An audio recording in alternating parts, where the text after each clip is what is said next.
Estamos de vuelta para el debate con nuestras ciudadanas y ciudadanos. Los presento de inmediato, no requieren mayor presentación. Matías Walker, Carol Cariola, Jaime Belolio, diputados y diputadas todos bienvenidos. Se abre la sesión, podríamos decir, en este caso. Daniel Matamala, presidente entonces de tres. Me falta la campanilla. De la comisión. Política exterior a la deriva es la pregunta que nos hacemos. Entre signos de interrogación. ¿Sí o no? Partamos por allá. ¿Está a la deriva la política exterior chilena, sí o no? Yo creo que hay improvisación, lo dijo José Miguel Insulza, yo estoy totalmente de acuerdo, los ejemplos son varios y la fallida gira a Europa, la segunda gira fallida a Europa es una demostración más. La anterior a Marruecos, España y Francia el año Así pasado. es, que también se suspendió. No, yo no creo en ningún caso que haya una política exterior a la deriva. Lo que se logró en la última visita tanto a China como a Corea del Sur fue importante. El liderazgo del presidente Piñera junto al Grupo de Lima frente a las dictaduras totalitarias de Cuba, Venezuela y también de Nicaragua ha sido muy relevante. Entonces, la verdad es que yo veo que hay una política exterior que lo que quiere es marcar los puntos democráticos, al mismo tiempo que generar nuevas relaciones o mejores relaciones con el Asia-Pacífico. Chile va a ser parte de la COP acá mismo, vamos a ser sede de ella. Entonces, la verdad es que en términos de política exterior estamos bien, sin embargo, obviamente que hay errores. El que el presidente no vaya a la gira a Europa, yo lo entiendo más bien en la priorización de la agenda interna, porque habría tenido que irse de nuevo luego de recién estar llegando desde China, pero no veo que sea como mayor problema, digamos. O sea, ¿Es un error que el presidente no vaya a Europa? No, yo creo que está bien que él haya decidido quedarse acá, dada la agenda intensa que tenemos. Yo creo que sí hay improvisación y eso queda en harta evidencia porque además no solo tiene que ver con la agenda del presidente. O sea, aquí hay varios elementos que se van juntando y que se van juntando no solamente en la agenda del presidente, vuelvo a insistir, sino que en relación a la agenda de sus ministros también.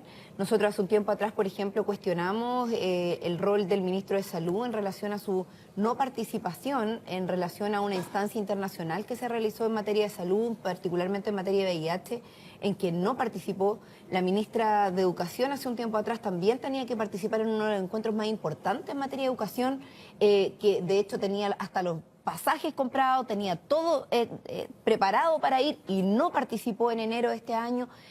Ahora el presidente de la República una semana antes cancela un viaje. O sea, realmente, y claro, uno puede entender que priorice la agenda nacional y de hecho me parece relevante, pero ¿por qué no lo pensó antes? O sea, si la agenda nacional, yo entiendo que las reformas que se están presentando hoy día, porque la vocera de gobierno decía hace algunos días, lo que pasa es que estamos discutiendo reformas muy importantes. Sí, claro, pero hasta donde yo entiendo, estas propias reformas que se están poniendo en discusión eran parte del programa de gobierno de Sebastián Piñera. Por lo tanto, el presidente Sebastián Piñera tendría que haber sabido desde antes y de antemano que estas discusiones iban a darse más o menos en esta fecha. Por lo tanto, dentro de la programación, él debió haber sabido que, por tanto, debió haber rechazado estas invitaciones que se le habían hecho. Me parece que claramente hay improvisación y creo que al señor Ampuero, cierto, ministro del Exterior, de Relaciones Exteriores de nuestro país, le ha quedado bastante grande el poncho de su responsabilidad.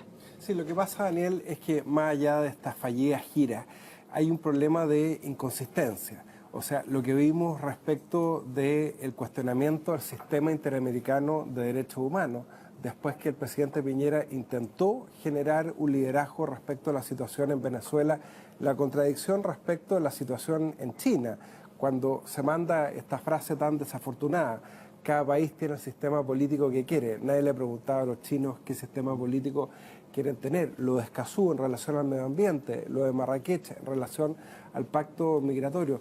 Son solo inconsistencias que hablan mucho de improvisación, una falta de profesionalización de nuestra política exterior, más allá de un viaje más o un viaje menos. ¿Para qué decir lo que sucedió en la gira a China? Yo creo que fue tanto los cuestionamientos que se generaron en la gira a China que probablemente vieron que estaba muy desgastado el rol internacional del presidente y por eso deciden a última hora, y ese es el cuestionamiento, suspender esta gira. Bueno, yo creo que es bastante evidente que todos que han tenido experiencia, ustedes mismos, siendo parte de un gobierno, en que uno no puede saber en qué semana exacta se van a votar los proyectos de ley. Una cosa es que estén dentro del programa de gobierno, otra que no los cumplan, por ejemplo, en el gobierno pasado, y otra cosa diferente es que una semana exacta uno puede decir con un año de anticipación, oiga, sí, justo en la primera semana de mayo vamos a ver estos proyectos. Obviamente eso es parte de la contingencia y que el presidente lo haya priorizado me parece bien. Y segundo, me parece que es más importante lo que se logra en la agenda internacional en las relaciones que tenemos con el TPP-11 y dejando de lado la posverdad que algunos han levantado, más los nuevos convenios que se generan con Corea del Sur, con el mismo China, y también tener una buena posición, Matías, en la defensa de la democracia. Y claro, cada país puede escoger cuál es su sistema político dentro del marco democrático. Porque, ojalá que sean los ciudadanos los que lo eligen. por supuesto, dentro del marco democrático y de respeto a la dignidad humana, por supuesto, cada país puede decidir cuál es su... Entonces, ¿la frase del presidente Piñera fue afortunado, no, en China? No, yo creo que faltaba la coma. O sea, cada país puede escoger cuál es su sistema dentro del respeto a la dignidad y a los derechos humanos, digamos. Le estaban preguntando por China, digamos. No era en general la respuesta. Yo creo que en China hay una dictadura que viola los derechos humanos, en donde no hay elecciones, no hay derechos políticos, se restringen los derechos de no sé, pues de libre expresión, de organización, etcétera. Entonces, obviamente no es una democracia, es una cuestión evidente. Pero a mí me parece bien el rol que ha jugado esta Cancillería, y particularmente el presidente Piñera, en defender la democracia en Latinoamérica. Y en cambio, en los años anteriores tuvimos una Cancillería silente en esa materia, que se quedó muda frente a las violaciones flagrantes de los derechos humanos en Cuba, Venezuela y Nicaragua. Parte del Grupo de Lima que tú acabas de alabar, Heraldo Muñoz llevó la batuta. Claro, pero solamente el Grupo de Lima se atrevió a decir lo que dice ahora, antes no. Sí. Yo creo que la Cancillería durante muchos años tuvo un rol que a mí me parecía importante en relación a mantener precisamente una posición de diálogo con respecto a los países de la región y una posición no injerencista que le daba y le mantenía en una posición de seriedad con respecto a la vinculación con el resto de los países de América Latina. Y a mí me parece que esa es una posición de seriedad que Chile debiese mantener. O sea, y que yo creo particularmente que el rol que ha jugado Chile en relación a algunas situaciones de América Latina y particularmente en la situación de Venezuela no ha sido la más adecuada. Y lo hemos dicho en varios tonos, más allá de la opinión política que podamos tener aquí, que probablemente es distinta desde las perspectivas. Uno puede condenar distintas posiciones desde los distintos actores. Yo lo he dicho en varias oportunidades. Yo creo que en Venezuela, desde el punto de vista del rol que ha jugado el gobierno, del rol que ha jugado la oposición, hay visiones completamente contrarias respecto de que creo que ninguno ha sido contribuyente a que finalmente el pueblo venezolano pueda vivir en tranquilidad y vivir en paz. Pero creo que el presidente Piñera tampoco ha jugado un rol que permita decir, aquí el pueblo venezolano es el que debe estar en el centro para la búsqueda de la paz. Y muy por el contrario, o sea, contribuir, por ejemplo, a que un presidente autodesignado se resguarde en la embajada chilena, a mí me parece que no contribuye en una posición de resguardo, de diálogo con otro gobierno de nuestra región. Y no me parece que, porque por lo demás no es un presidente que haya cumplido con lo que el mandato de la Constitución le designaba en su momento, que dentro de los 30 días correspondientes llegara a convocar las elecciones que correspondían. Entonces, hay varios elementos dentro del debate de lo que pasa en Venezuela, que yo creo que Chile, si realmente quiere contribuir a que ese país busque un proceso de paz, que busque un proceso de diálogo interno, la forma de contribuir a eso es no seguir polarizando de la forma en que creo que el presidente Piñera lo ha hecho y no ha jugado un papel, creo yo, contribuyente a la situación de paz que el pueblo venezolano necesita. No, dos cosas. Primero, yo creo que hay un error ahí, Carol, porque no es Juan Guaidó el que entró a la Embajada de Chile, sino que es Leopoldo López, que es un dirigente de la Internacional Socialista que fue torturado, que fueron violados sus derechos humanos por el régimen asesino de Nicolás Maduro. Segundo, aquí hay una víctima y un victimario. O sea, el victimario es el régimen asesino, narcotraficante, torturador de Nicolás Maduro, y las víctimas son la población venezolana. Y por tanto, ¿cómo puede ser injerencista? Se te olvida decir que Leopoldo López estaba detenido por precisamente incitar y por ser el ideólogo del asesinato de personas, incluyendo en eso un ministro, parlamentarios y personas incluso de gobierno y varias personas más de Venezuela. Ustedes son los principales. Que eran parte del, o sea, es que también hay que ver la otra parte. ¿Cuál es la otra parte? Porque tú has dicho que es injerencista preocuparse de que no se violen flagrantemente los asesinatos, torturas y el régimen de exterminio que tiene Nicolás Maduro allá. O sea, dime, ¿quién lo ha acreditado eso? No, pero que dilo en serio, pues. O sea, ¿en serio no hay violación de derechos humanos en Venezuela? Pero dime, ¿dónde está el informe? Bueno, mira el informe. Es que Naciones Unidas, OEA, Human Rights Watch, hasta la presidenta Bachelet. El reporte de las Naciones Unidas dice algo muy concreto, que hay grupos paramilitares armados que pro gobierno, que asesinan gente, ya, pro gobierno, pero no ha hablado, del régimen de Maduro. Sí, pero Carol, eso lo habla de grupos paramilitares. Tiraron a una persona del SEDIN al abajo. De grupos paramilitares, no de grupos, no está hablando del gobierno. Es que hay que ser precisos en eso, porque efectivamente yo creo que no hay ningún gobierno, y en eso yo no quiero hacer una defensa ciega porque no me corresponde y no estoy aquí para eso. Yo creo que efectivamente no hay ningún gobierno que pueda dar una prueba de guante blanco, ni siquiera el nuestro, y en eso hay muestras de sobra. De hecho, por eso el Instituto Nacional de Derechos Humanos todos los años nos entrega un informe crítico de la situación de derechos humanos que tenemos en Chile, que se dio año tras año. Lo que pasa no hay ningún gobierno que pueda dar pruebas de guante blanco, pero hacer ese tipo de acusaciones sin fundamento no me parece correcto. Es muy distinto decir que no hay ningún gobierno que tenga así como la plenitud, a que en un gobierno se asesine, se torture, se fusile, simplemente no haya libertad para nada, no hayan elecciones, hayan tomado el cargo, hayan amenazado a todas las personas que piensan distinto. ¿Cómo que no hayan elecciones? Hay usurpación del poder. No las hay. ¿Pero por qué? Las elecciones hubieron y fue mayoría la oposición y le quitaron el poder. Se transformó en una dictadura. Sí. La oposición fue mayoría. En la parlamentaria. Hubo 5 partidos que reconocieron la elección, menos 2 que se bajaron. Pero déjame terminar una última cosa y termino el tiro, Matías.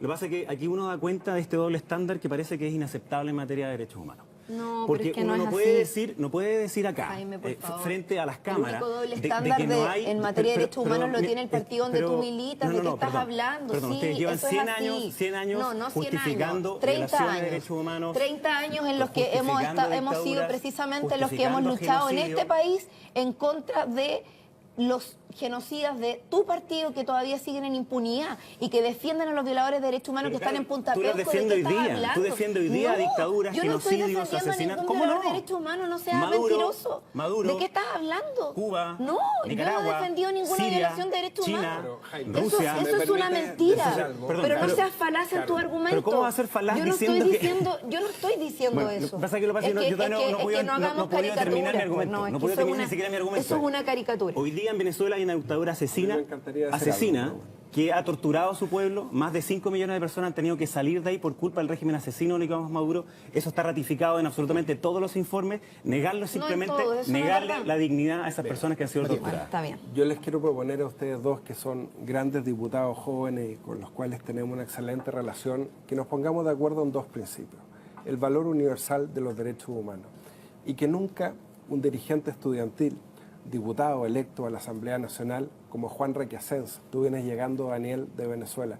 Juan Requesens fue dirigente estudiantil igual que tú.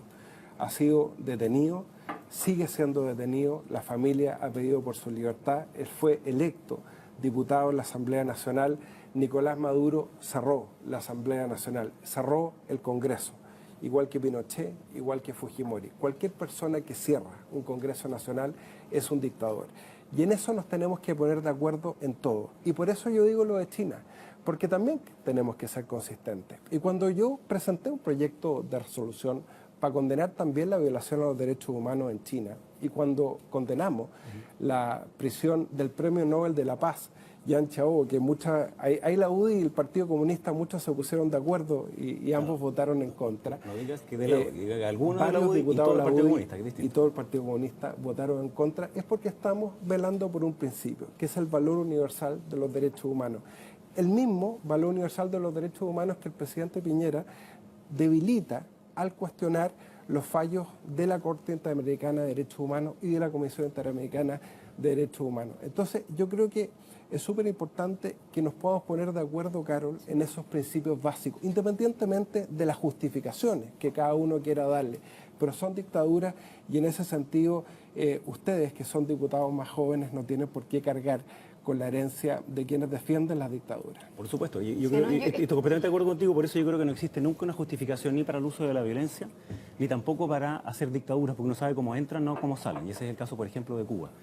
Ni nunca puede, teóricamente, el beneficio económico pretender justificar las violaciones de los derechos humanos. Entonces es un aprendizaje que uno tiene que hacer, y desde el mundo de la centro-derecha, al menos ha sido mi posición siempre, nunca hay una justificación para las violaciones de derechos humanos. Y yo lo que esperaría es que de todos los dirigentes jóvenes también, y también de la democracia cristiana, tengan el mismo discurso que tocabas de decir. Nunca se justifican las violaciones de derechos humanos como las que ocurren hoy día de manera flagrante en Venezuela, en Cuba, en Nicaragua, en Siria, en Rusia, en China, en Palestina, etcétera. Por supuesto. Sí, mira, yo quiero terminar diciendo que a mí me parece que no es correcta la forma ni la posición ni la moralidad desde la que separan algunos sectores y algunas personas, discúlpame que te lo diga a ti, Matías, así con una posición de tanta altura con respecto a los demás y con respecto al resto. Yo no te puedo permitir que tú pongas en la misma comparación al presidente Piñera y su doble discurso al que tú te refieres con respecto al Partido Comunista, que es un partido que tiene una historia intachable respecto de la defensa de los derechos humanos. Justificaron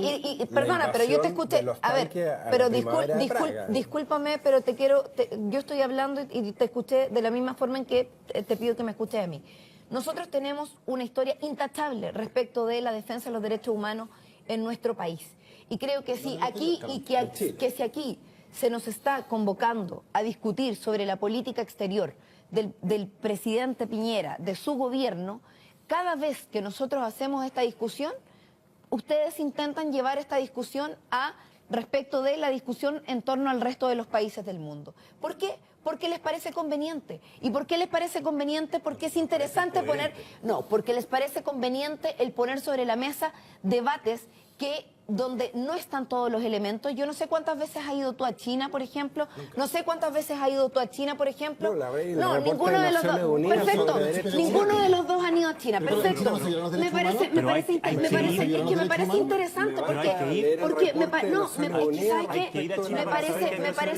parece muy interesante. Mira, es que perdón, me parece muy interesante porque me parece muy interesante porque tú te das cuenta cómo es súper fácil desde un espacio público como este se hacen cuestionamientos así de fácil a otros. Es que Daniel, sabes que es súper fácil hacer la pregunta en sí o no. Yo te puedo decir sí o no y te podría dar una respuesta simplista respecto de la discusión.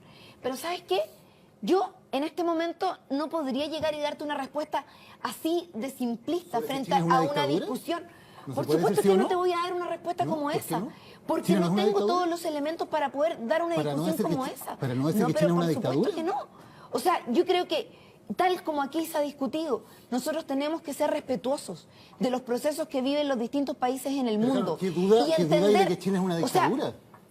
Pero ¿por qué no somos capaces de entender los procesos distintos que tienen los pero negar que China es una dictadura, ¿es una democracia acaso? Bueno, China tiene un proceso milenario de años, donde, por ejemplo, hay 11 partidos políticos que se pusieron de acuerdo para constituir un consejo, no sé si ustedes lo sabían, para constituir un consejo que establece un espacio democrático de discusión y de procesos incluso electorales desde el punto de vista del espacio legislativo. Claro, tienen no hay oposición, Carol, no hay oposición. No hay oposición, no hay libertad de expresión, no hay acceso libre a Internet, los disidentes están presos. Bueno, yo estuve en China y hay acceso libre al Internet. No hay acceso libre a Internet. Yo estuve en China y conocí Beijing y me di cuenta cómo la gente caminaba y tenía acceso, por ejemplo, a comprar libremente todo lo que quisiera y tenía acceso al libre mercado de la forma en que tú lo valías, por ejemplo, aquí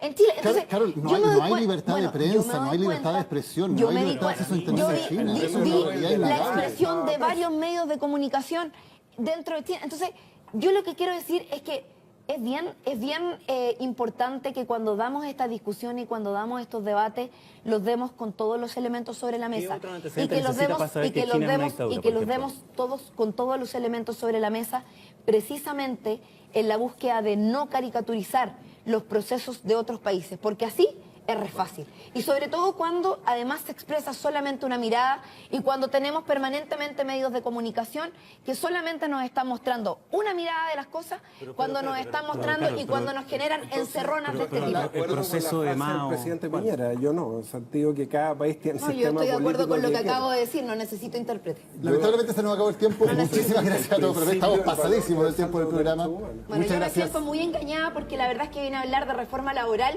y no de lo que acabamos de hablar durante todo este programa, que me parece, lo quiero decir, porque creo que aquí lo que nos acaban de hacer es un engaño. O sea, vinimos aquí a hablar de reforma laboral y lo que hacen es enfrentarme con un demócrata cristiano y un UDI a hablar de China y Venezuela. Lo lamento muchísimo. El tema del programa era política exterior en primer lugar. Queríamos tener tiempo para hablar de reforma laboral, se nos acabó el tiempo antes, y el tema de Venezuela lo pusiste tú en el debate. No lo puse yo, lo puso Matías Walker. Y luego tú lo puso seguiste. Matías Walker. Y luego tú lo seguiste. Lo puso Matías Walker. Y no veo por qué no se puede hablar de política exterior, se puede hablar de Venezuela. Y lo puso muy intencionadamente. Lo lamento mucho. ¿No se puede hablar de Venezuela entonces? ¿No se puede hablar de Venezuela? Sí se puede, pero lo lamento mucho. Lo dijo el Yo no lamento nada, digamos. Cuando viene un programa, tiene que estar abierto a que haya cualquier tipo de discusión. Por supuesto, pero no cuando se pone en una discusión 3 contra 1 en una posición política. O sea, ¿cómo no lo puedo entender? La UDI del presidente del Partido Comunista me parece que era bastante balanceado. Muy propio de CNN, por lo ¿Qué cosa es propia de CNN? El poner 3 panelistas contra 1, perdón, o sea que... La UDI y la democracia cristiana del Partido Comunista. No sé si les parece desbalanceado. La política exterior del presidente Piñera y las inconsistencias, pero bueno. Bueno. Y claro, yo creo que... Muy lamentable la situación. En fin, que China es una dictadura me parece que es algo que está fuera de discusión, pero bueno, la gente tendrá sus propios elementos. Para que la gente tiene que informarse mucho más y conocer antes de poder hacer un debate al respecto. Esas fuentes de información que dicen que no lo es. Bueno, por ejemplo, tú no has ido a China, deberías ir para poder conocer y probablemente no me dejen entrar, como dice tu por habernos partido. acompañado. Gracias a ustedes también por habernos acompañado hoy en las ciudadanas y ciudadanos de CNN Chile. Muchas gracias y buenas noches.